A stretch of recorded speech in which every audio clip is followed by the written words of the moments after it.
heard a little hoarseness in his voice, which Dr. O'Connor mentioned is one of the few residual symptoms remaining, but I can tell you he was excited to discuss the issue and was also excited to take some questions from you guys today. As you know, Dr. O'Connor provided another update on President Biden's health, indicating that he is doing quite well, which you were able to see for yourself just now. And he continues to respond well to Paxlovid after his 4th day of treatment last night. As we have said, almost everyone is going to get COVID, and because of the hard work we have done since day one, turning around the disjointed COVID response we inherited, we have the tools to ensure that people can go about their daily life and work. The president is fully vaccinated, twice boosted, and is taking Paxlovid.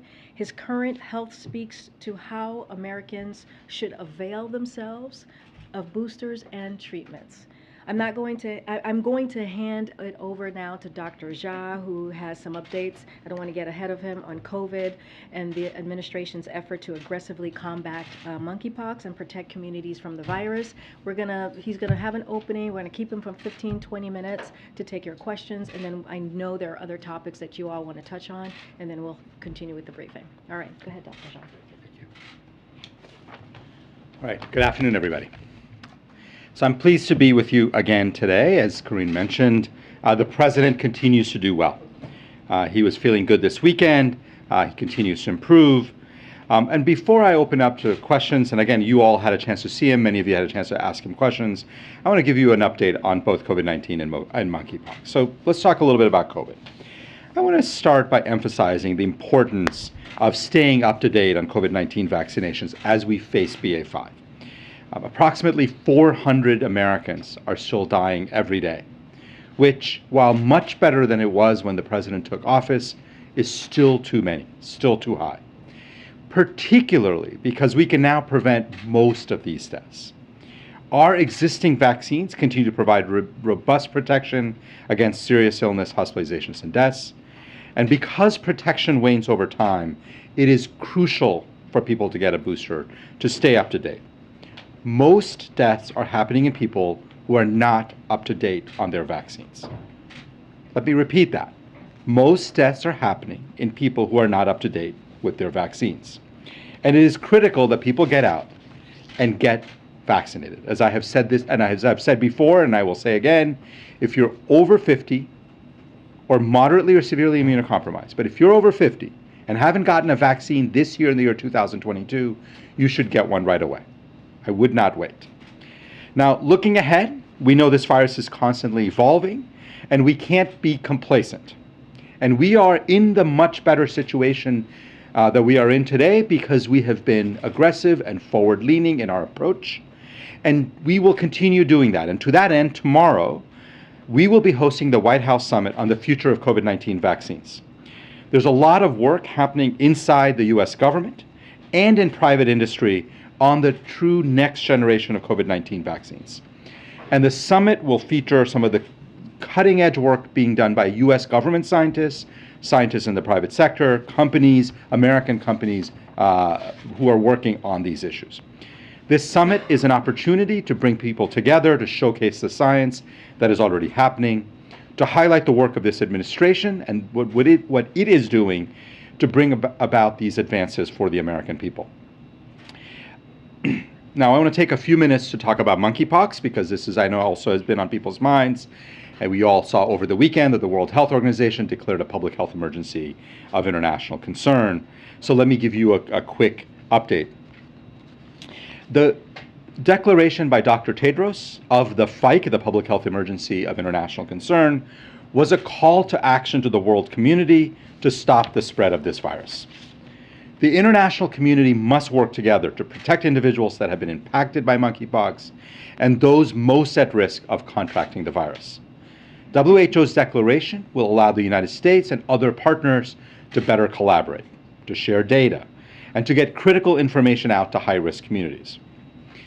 Here at home, since the earliest days of this outbreak in the US in mid-May, the Biden administration has deployed a robust, comprehensive strategy to combat monkeypox. Our strategy has 4 key pillars, and I want to go through them.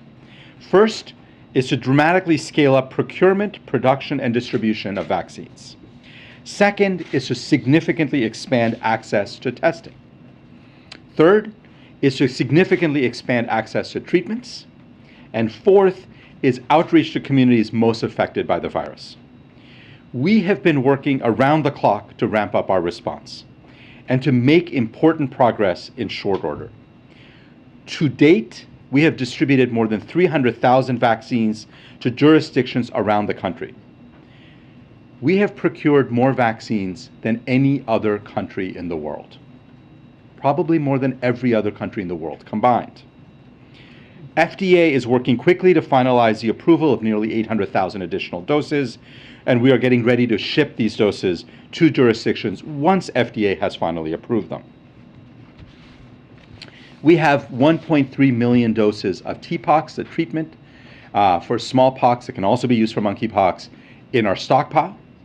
And we are working day and night to make access to that treatment easier for providers around the country.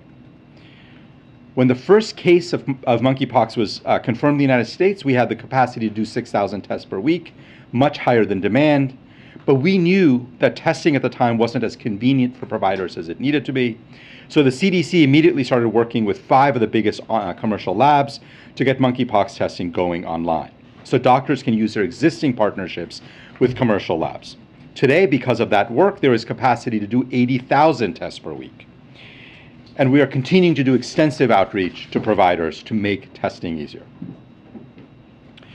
Finally, we've been working on the ground with communities, health partners, members of the LGBT community and others to ensure that we are getting out good information, that we are addressing concerns that they have, we are listening to their concerns. And finally, we want to make sure that all Americans understand that we are continuing to take this virus seriously. We're going to continue working on increasing access to testing, vaccines, and treatments, and making sure that Americans understand what risks and challenges this virus faces and what the administration is doing to respond to it. All right, let me finally finish up by saying you've heard a lot of talk this weekend from the Department of Health and Human Services about what it is planning to do. You heard Secretary Becerra today talk about the importance of this virus and the government's response. We are committed to being not only continue to be aggressive, but to continue to ramp up our response to this virus and protect communities in the United States that have been most affected by monkeypox. Let me stop and take questions. I think I have about 15 minutes or so. And KJP, I'll let you drive the question taking. Okay. All right. Go ahead.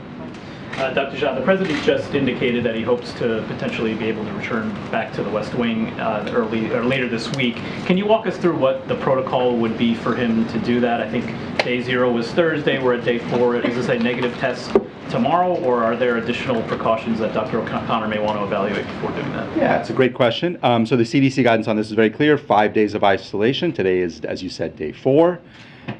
So tomorrow will be day 5. He will, once he has a negative test after day 5, he can end his isolation. CDC guidance suggests that he wear a mask when he's around others. The president's going to follow CDC guidance.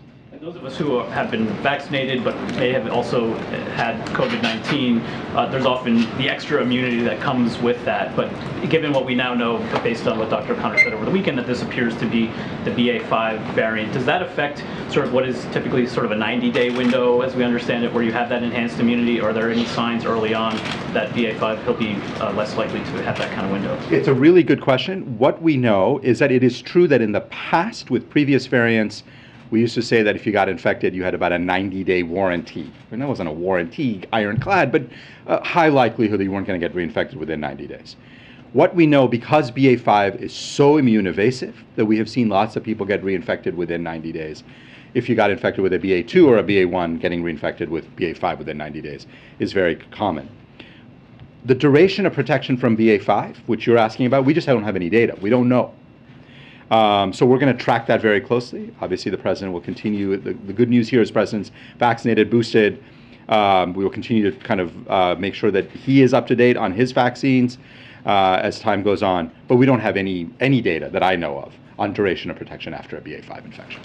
CDC guidance is also not to travel for 10 days. Does that mean the president won't travel until those 10 days are up? I don't know the details of the president's schedule. What I will say is that the president plans to follow the CDC guidelines as we have.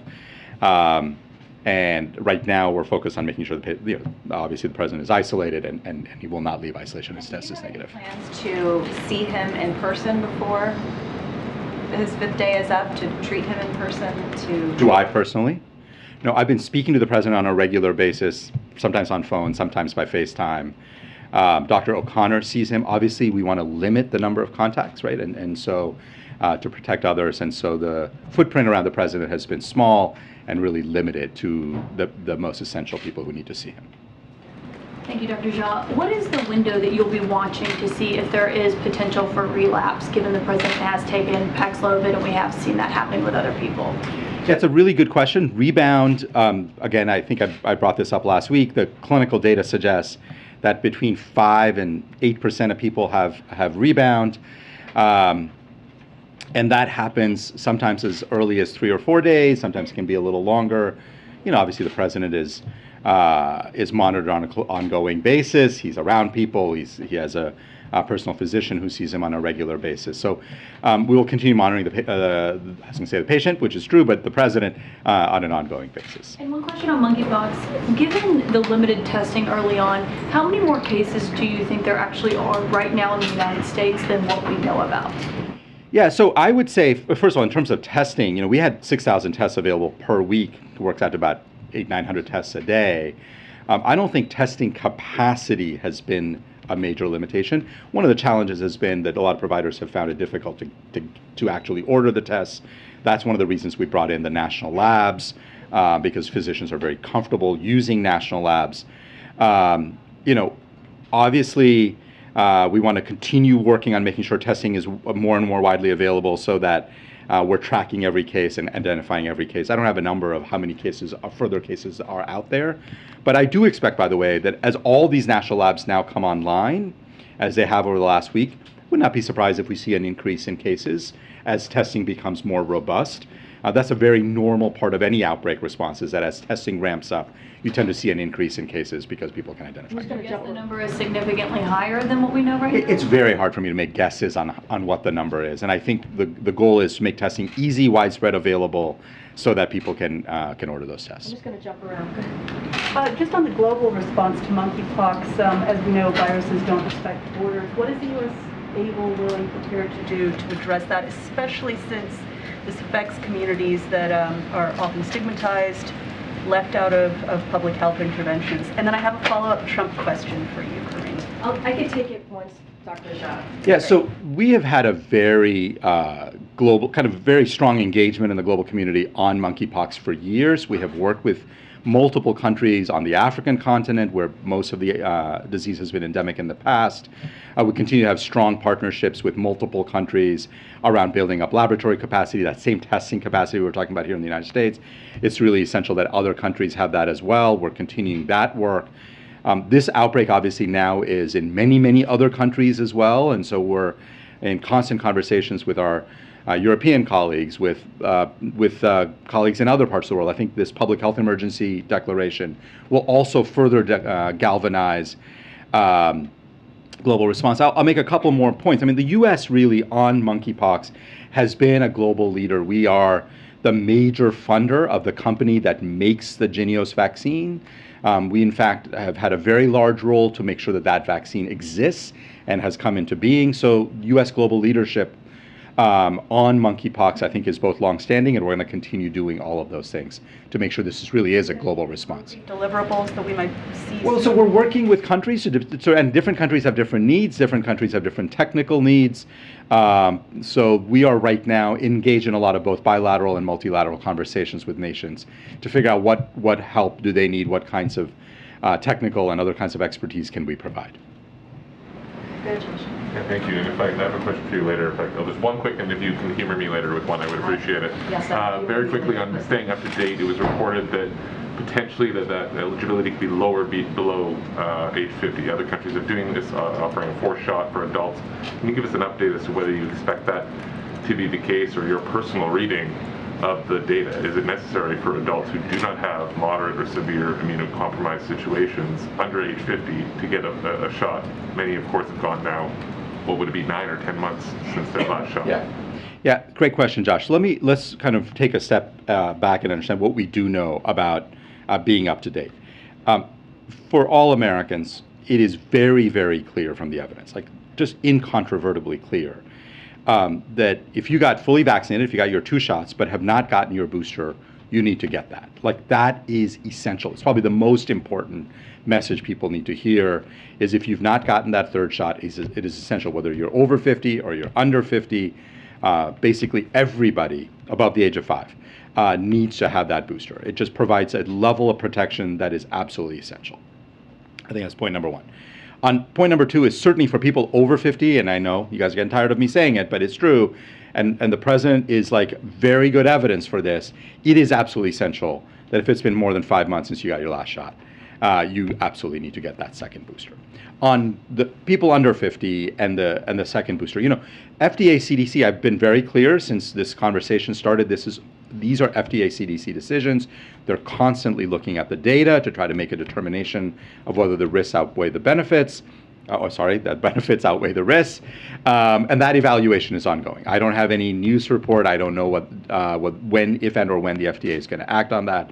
What I will say is that these are FDA, CDC decisions, and they're still looking at that data. Last week that it was sort of pumping the brakes on that after reporting a couple weeks earlier that it was ramping up. Can you give us a sense of the trajectory? Has anything changed? Yeah, I read that report too, and I am not aware of any change in trajectory. What I know is that the FDA scientists are looking at this and trying to make a determination of whether they want to make a change in policy or not. Thanks. In an effort to try to really firmly establish the history of what has happened here in the last week, are you in a position to explain what the testing regimen was for the president prior to his COVID diagnosis? What I will say, and what I know is, and again, Karine, you may have more on this, is that there was a regular cadence. As you might imagine, the president travels. The president has different days where he's interacting with different numbers of people. So all of that goes into the regular cadence. The president got tested on a regular basis, but there was not a single cadence that was true every week. It varied based on a lot of other factors as well, based on what was happening with his travel schedule. One of the questions that's been asked, and we'll have to raise it again, is why the president's personal physician is not here. Are you familiar with a reason that the president decided not to send his physician here to answer our questions the way that his predecessors have decided to send their physicians here? KJP, I don't know if you want to start it. I'm happy to give my thoughts, or you want me to just give mine? Why don't you start and I'll come in. Yeah, so look, you've heard every day and from the president's physician through his detailed accounting of his assessment, his plan. I have been speaking to both his personal physician. I speak to him every single day at length with the president on an ongoing basis. And the bottom line is the president has had, thankfully, because he is double vaccinated, double boosted, he's had a relatively mild upper respiratory infection. And in that context, we have provided, I think, an extraordinary amount of transparency about his care, when he got tested positive, how he's done each day, the evolving nature of his symptoms. Is his runny nose a little worse, a little bit better? Like, we've been very, very open and transparent with all of that data. And what I'm able to do is obviously provide that broader context of how to think about the president's condition in the context of the broader COVID response that we have. But the president's physician, I think, has been very, his words have been very clear, and then you've heard from him through his letters every single day. Forgive me, there's a history here in this room of the president's physician standing here to take questions, Yeah. and in part it's because some of your colleagues in the medical profession do have questions, and they've asked us to ask those questions about why the president's doctor ordered him to stop taking Questor and Eliquis. You have done your best to communicate the answer that the president's physician has given, but are you familiar with the reason why the president decided not to send his doctor out to answer those questions specifically? Yeah, what I will say is, again, if you take a look, step back and ask the question, what's the medical condition that the president has? Yes, he has COVID, which is very dangerous for people who are not vaccinated, not boosted, not taking therapeutics. But that is not the president. The president's immunity is up to date. He's getting treated in that context. He's had thankfully, and again, continue monitoring the president and hope that it all continues the way it has gone so far. But he's had, thankfully, a relatively mild respiratory illness. In that context, I think that you've been hearing from the president's physician, you're hearing from me. That is a lot of information, and certainly plenty of information to understand both the president's condition and the decisions that are being made. I don't know if you want to add anything further. I mean, look, just a couple of things, as you, Steve, mentioned from some of our medical colleagues. Just want to say a couple of things about some notable healthcare professionals who have validated our treatment approach, who have been on networks here in this room, and also who have been in newspapers of some folks here. For example, Dr. Lena Wen from George Washington University in the Washington Post, she said, "The president's medical team has done all the right things following his diagnosis. The fact that he contracted the coronavirus doesn't mean that the vaccines don't work, rather succeeded because they are keeping him out of the hospital. The United States has had so much success with vaccines and treatments that even when the president gets the virus, it's business as usual." Dr. Sanjay Gupta, CNN chief medical correspondent, the statistics are very much on his side because of his vaccines and the Paxlovid medication. It's a different time. When President Trump got COVID, there was no vaccine at that point. So this is an example of how effective the vaccines are, just if you compare those two situations. And the reason why I read those two is because we have seen from his doctor that he's had very mild symptoms, that right now he's almost completely resolved, and he's been able to do the work of the American people. And so if you go back to on Thursday, when we learned he was positive, we put out a statement. I put out a statement. Then we had a letter from the doctor, and then we kept our commitment on making sure you heard from the doctor himself. Look, we are in a different place. This is not 22 months ago. This is not even a year and a half ago. And so we've been here almost every day since, not every day since, every work day since, for about an hour, fielding your questions, taking your questions. Your colleagues were able, one of your colleagues right there, was able to ask the president a question, and he answered it directly. That event that he did lasted about an hour. So you've had eyes on him, you've asked questions, you've heard from us, and we're going to continue to give that information as well. There's one last thing, and that's it for me. Do you foresee a circumstance, Karine, where the person who treats the commander-in-chief of the armed forces will never or will ever come to this podium? No, that's not what I'm saying. What I'm saying is that we're in a different place with COVID, right? We are able to do the business, he's able to do the business of the American people, and not just him. Other Americans as well, because there are vaccines that are free, because there are boosters that are free, because there's Paxlovid, which is an antiviral medication that has helped him really take to the treatment well, really recover very well. You saw him again for your very own eyes. You saw him give a speech at Noble that we just played for all of you, which is why we were a little bit behind in starting this, and also during his CHIPS event. And so that's not what I'm saying. I'm saying that we are just in a different time with COVID. Thanks, Karine. Just to go back to some of the Paxlovid rebound questions. Once the president does test negative at some point in the next coming days, how often then will he be tested to determine he stays negative and that there isn't the rebound? What would that testing cadence look like? It's a good question. So as you know, he may remain PCR positive for a long time. We don't use PCR testing in people who, everybody who recovers.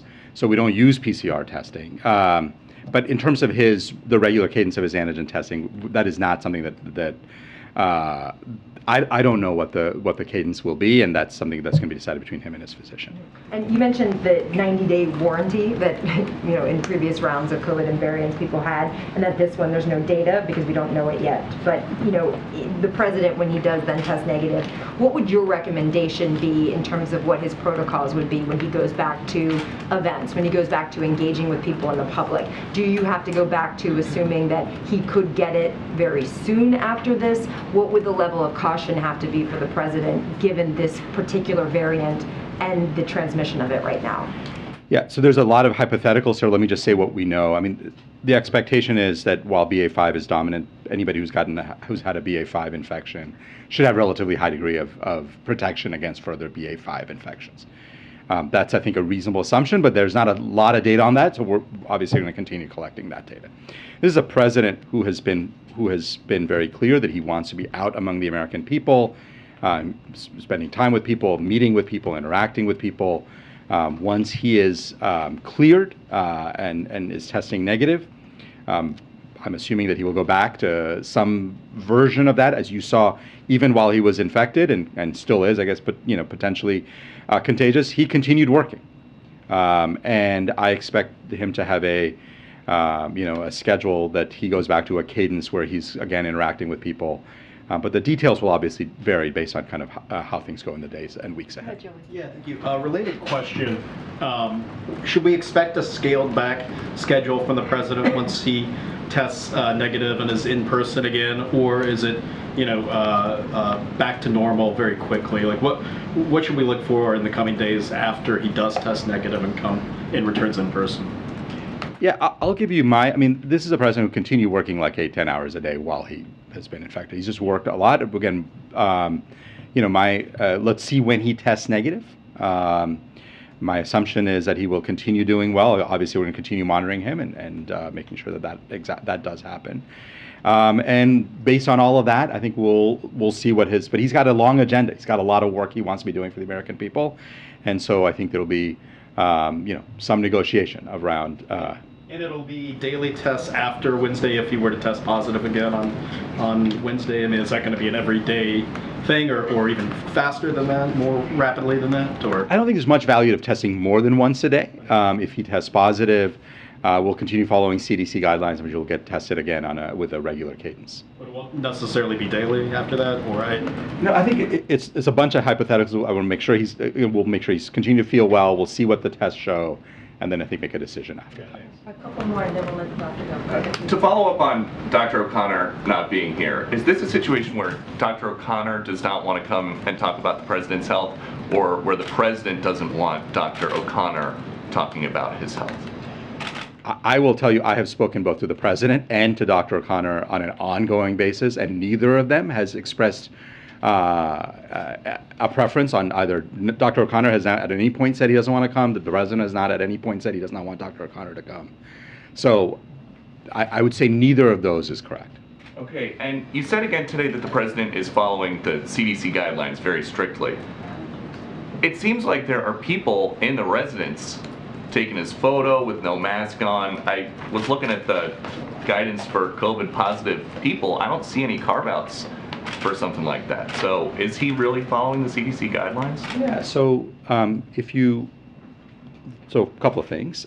What's really important is anybody who's interacted with the president, and it's been a much smaller footprint, has been socially distanced as much as possible. They've all been wearing N95s, and whenever possible, we've done this we've done this outside with windows open. But isn't the guidance for the person with COVID to be wearing an N95 when there are people around as well? So, look, Peter, I think if you think about, the president, he does generally wear a mask when he's around other people. He sometimes takes the mask off when he's getting a photo taken.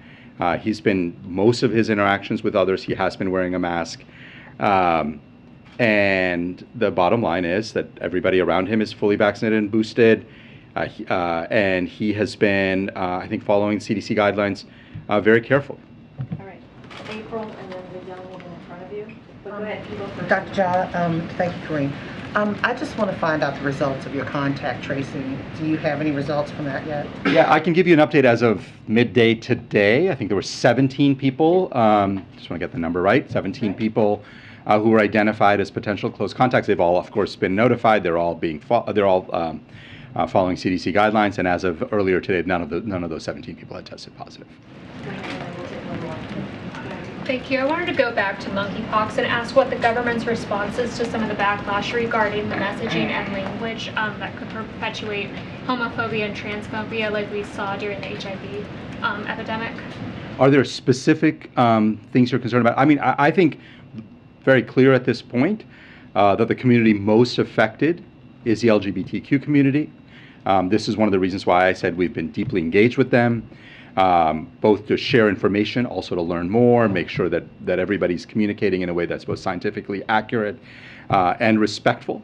Obviously, it's really important that we do not use this moment to propagate homophobic or transphobic messaging, and I think it's really important that we stick to the science, stick to the evidence, and do it in a way that's respectful of people. Thank you. Just following up on monkeypox, when will you decide, whether it merits declaring a public health emergency, and what other factors would you need to look at?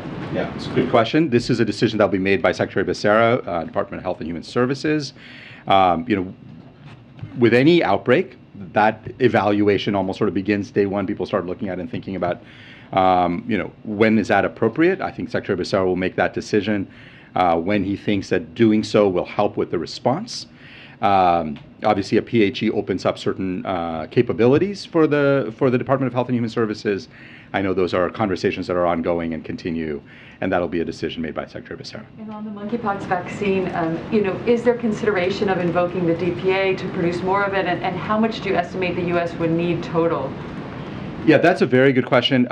Again, and what I will say is, right now we have about 780,000 doses that we're planning on making allocations about in the next few days, pending FDA authorization, of course. We're looking at the company that makes it. We're looking at their ability to produce more. We're talking to them about contract manufacturing in the United States and being able to produce more vaccines here. So we're looking at a whole range of options. Obviously, if other tools that the federal government has at its disposal are helpful, we will not be shy about invoking those tools. But right now, we are looking at these sets of factors to see how much more vaccine can we get in the United States. All right. Thank you all for listening, and have a good day. And I'll let you back to KJP. Thank you. Okay, two things at the top. Peter, you're leaving us so soon. So sorry. I'll be back. So disappointed. Okay, I just have two things at the top, and then we'll get started. Okay, so we are closely monitoring the wildfires raging through western United States, as well as the extreme heat conditions impacting millions of Americans. The president has also been receiving regular updates. Our hearts go out to the people who have been impacted by these extreme weather conditions, including those who may have lost their homes or businesses to what has become California's biggest fire so far this summer. More than 2,500 personnel and firefighters are on the ground fighting the fire, and FEMA on Saturday quickly approved additional grant funding to help California pay for the cost of fighting the fire. Federal agencies are also working with state and local partners to provide clear and accessible information on how people can protect themselves from extreme heat. And federal officials are proactively inspecting over 70 high-risk industries in areas under a heat warning or advisory. As always, we are grateful for the brave and swift work of federal, state, and local responders. It is clear that the impacts of extreme weather are intensifying across the country, which is why President Biden will continue to take bold action to tackle the climate crisis and protect Americans from threats like extreme heat. And tomorrow, the administration will launch heat.gov, a new website that will provide information and tools to assist federal, state, and local governments in responding to extreme heat. President Biden has made clear that if the Senate is not acting on the climate emergency, he will. In the coming days and weeks, our administration will continue announcing actions to help communities coping with extreme heat, mitigate wildfire risk, and tackle the climate crisis. One last thing before we start. President Biden is committed to doing everything he can to lower costs for the American people. We have now seen more than 5 straight weeks of gas prices dropping, and the current drop in gas prices remains one of the fastest declines in over a decade. Gas prices have declined by an average of 66 cents per gallon over the past 41 days. At current prices, the average driver will spend $30 per month less than they would if gas prices stayed at their peak, or $70 per month for a family with 2 cars. And according to an industry analyst, the most common price at gas stations across the country is now $3.99 per gallon, with around 40,000 gas stations across more than 36 states now offering gas at $39.99 per gallon or less.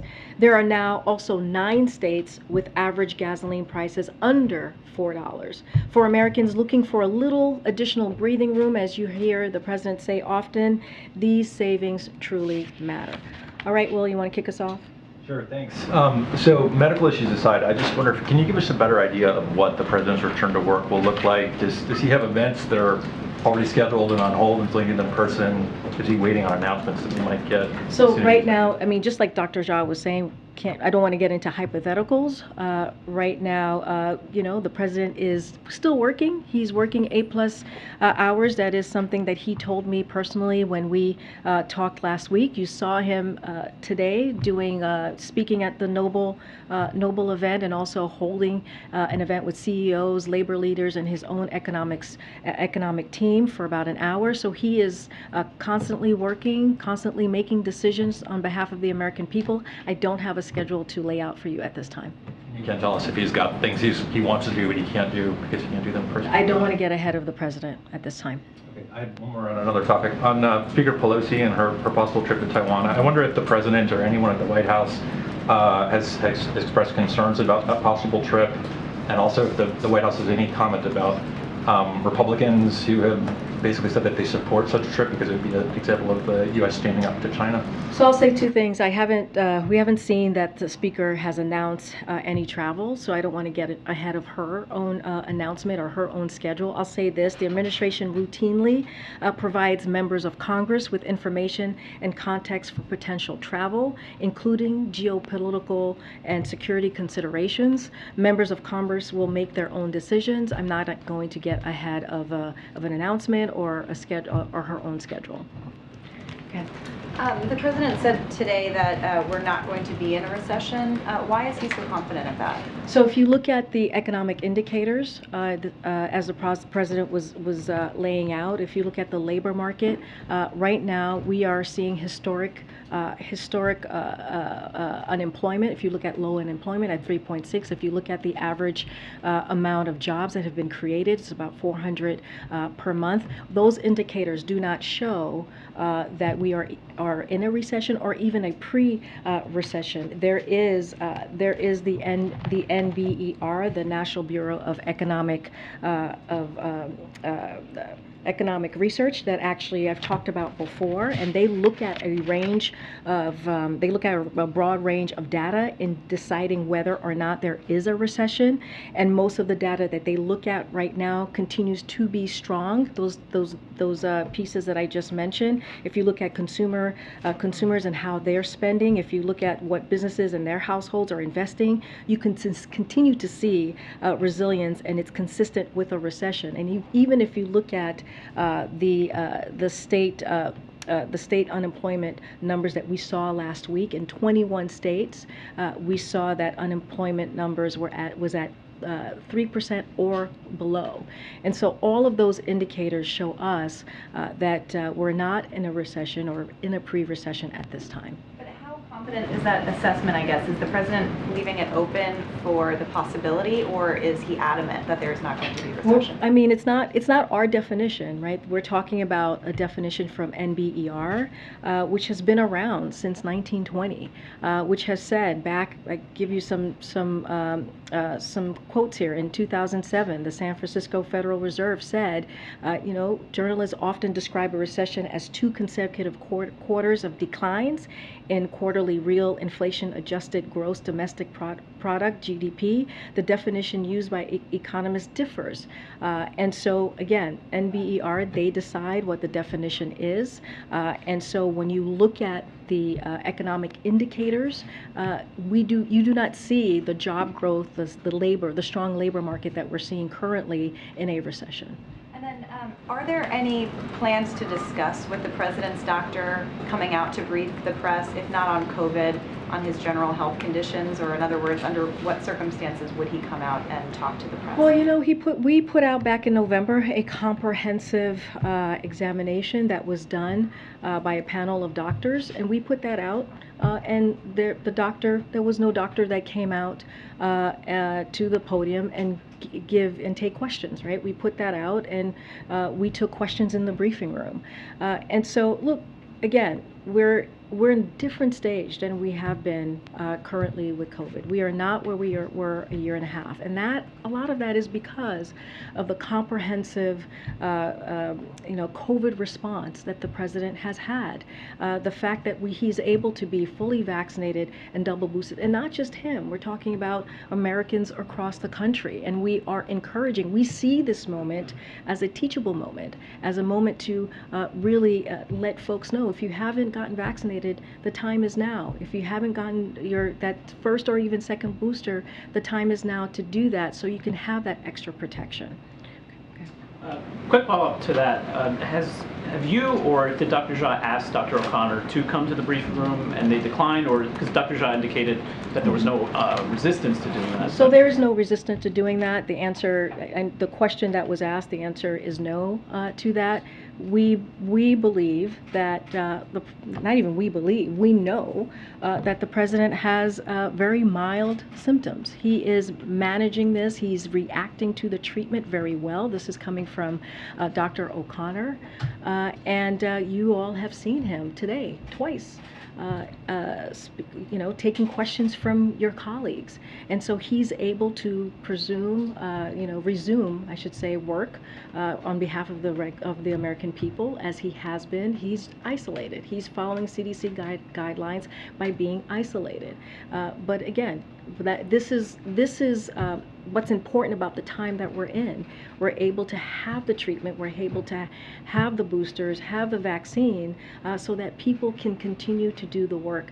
We should be thrilled. We should be thrilled that our president is doing well and is responding well to the treatment and has very mild symptoms, or is at a point where his symptoms are pretty much resolved, as the president has said. I wanted to ask about the president's comments in this address to a noble. He refers to his predecessor watching the events of January 6th unfold from the private dining room, saying he didn't have the courage to act. I wonder if this is the most specific and the most forceful we've heard President Biden speak about his predecessor's conduct on January 6th, and I wonder if this is an indication of a change in posture. Would the president be bringing this kind of contrast more to the fore in the coming months? So the president has been, in the past several months, has said that the former president bears responsibility on the insurrection.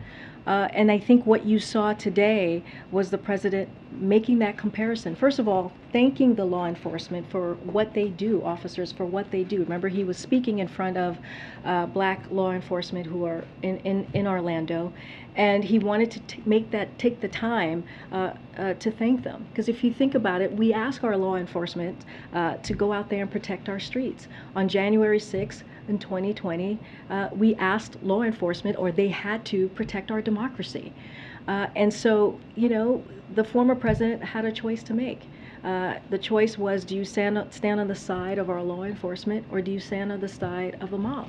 And we know his actions speak for himself, where the former president stood. I do want to pull out a little bit of what he said, because this is incredibly powerful, what the president said. So the Capitol Police, the DC Metro Police, and the law enforcement were attacked and assaulted.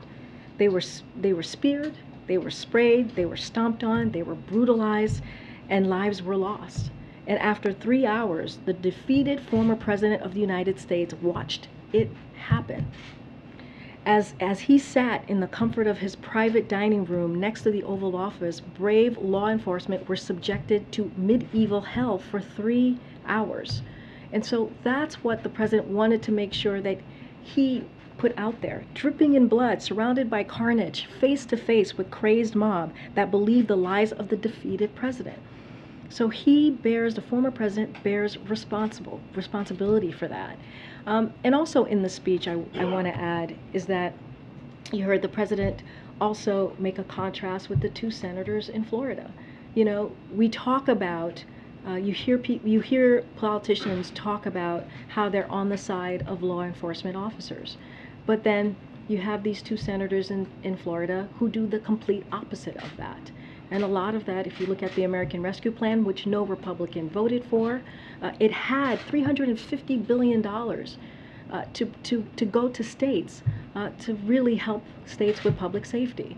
And so that's the contrast the president wanted to make, and he wanted to make sure he did that in front of the law enforcement officers who were there. Some of the details he's drawing upon there echo what we have heard in the January 6th committee's hearings.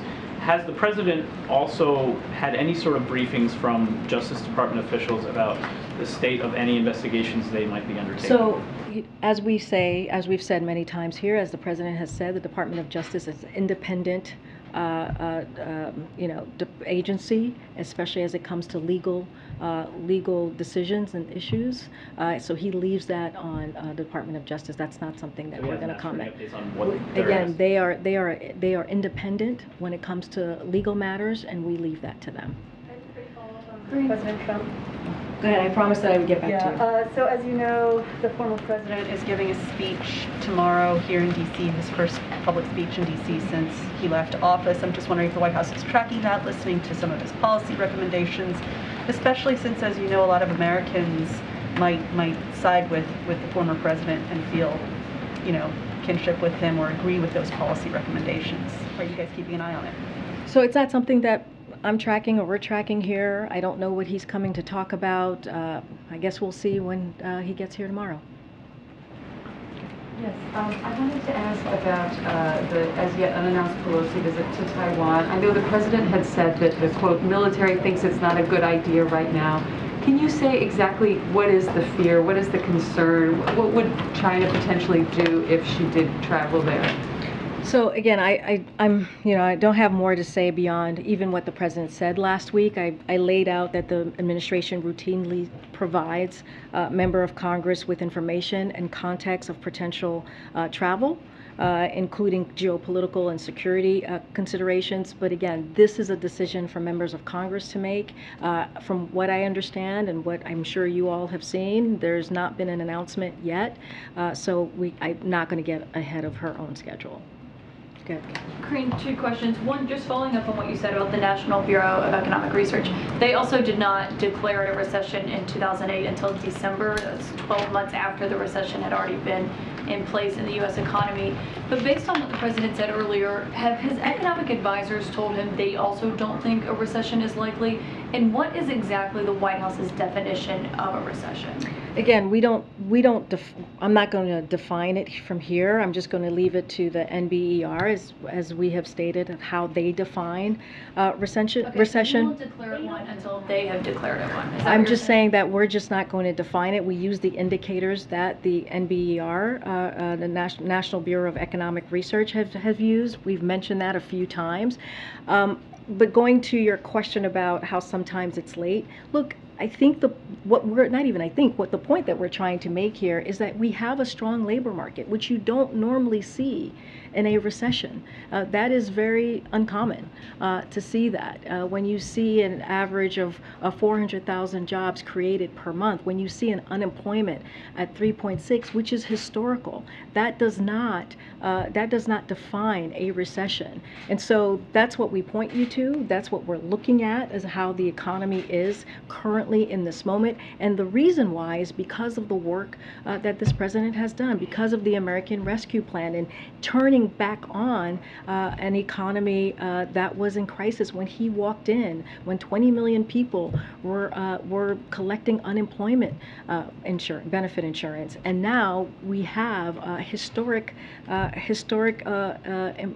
job creation. And so that is important. And let's not forget about the bipartisan infrastructure law that as well that has helped create jobs. Okay, I just want to be clear though. So we're not going to hear the White House say if there is a recession that there is one until the National Bureau of Economic Research has declared it one? What I'm saying is that the definition that the technical definition, and Secretary Yellen said this yesterday on Meet the Press, is the National Bureau of Economic Research that looks at a broad range of data in deciding whether or not there is a recession, and most of that data they look at right now continues to be strong. So that's who we look at.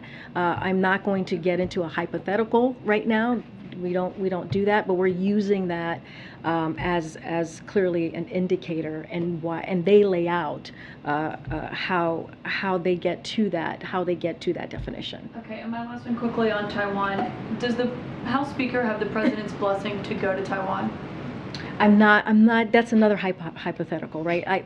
I'm not going to get ahead of Speaker Pelosi. This, again, I've laid out how we have, from time to time, given advice on the geopolitical situation, on the national security issues for potential any trip that a member of Congress takes. I don't want to get ahead of her. From what I understand, there has not been a trip announced at this time. Thanks, Karine. Just a quick one on COVID funding. Does the White House want to see Democrats put COVID funding into a reconciliation package? Look, the negotiations right now are happening in Congress. They are been leading that process. What I can tell you is that when you look at the historic nature of reconciliation, when you look at the price, the drug price component, how big pharma for the past decades have not really allowed Medicare to negotiate lowering costs, and the fight that many congressional members have fought for decades, the fight that this president has had in making sure that we're able to do that. When this happens, this will mean a lot. This would be a big deal for seniors who are dealing with chronic illnesses, bringing that lowering cost for the American people, and also the ACA provisions. All of these things are incredibly important for the American people, and so that's going to be our focus. I know that it has support from Democrats in the Senate, and so we're going to allow the Senate to move forward and move forward with what that's going to look like. It has support. You mean putting COVID funding into this? No, meaning like what I just laid out has support from Congress. If there's no path forward, or if there doesn't seem to be a clear path on getting the funding that you've asked for 6 months ago, 4 months ago. Let's talk about that separately. That $22 billion is incredibly important. We continue to have conversation with Congress on getting that done. We need that. We cannot. The U.S. cannot be behind. We've already made difficult decisions on COVID, and so we're going to continue to have those conversations. When it comes to reconciliation, we know what that looks like. We know what, thus far, what's going to be in that package, which the president supports and wants to see. We think having the prescription drugs and lowering the cost for seniors, make sure that Medicare is able to be able to have that ability to lower those costs is important, and it's going to mean a lot to a lot of families, and this is incredibly personal to the president. To put that 22 We're having conversation with Congress about that, about the $22 billion. Right now, we're focusing on what's in the reconciliation package right now, and that is something the president supports. President Biden said he expects to perhaps speak with President Xi this week. I'm wondering if there's anything you can tell us about what he plans to raise in that call and what topics will or will not dominate that conversation. So I'm not going to get ahead of the president. I know he just spoke about this. I'm not going to add more to what he said. You've heard me say this. You've heard us say this before, is that we have kept the lines of communication open with China, having staff-to-staff conversation. The president spoke to, as you know, President Xi back in March. I'm just not going to get ahead of the president or any announcement or confirmation of a call. Do you think tariffs are going to come up or play a role? I'm not going to lay out the agenda of what potentially would happen on that call. And just on the recession thing, and not to belabor the point, but you said that journalists use the phrase technical recession. I mean, I have notes from the last few days from Deutsche Bank, Morgan Stanley, Wells Fargo, Citigroup, and Fitch, all using that phrase. Those aren't, rabble-rousing journalists. And so I'm wondering, is that simply a phrase we won't hear from the White House? So on Thursday, if it's negative GDP, what will you call that? So a top official, I'll give you one, a top official at Goldman Sachs recently said it would be historically unusual for the labor market to be as strong as it is at present, even at the very onset of a recession.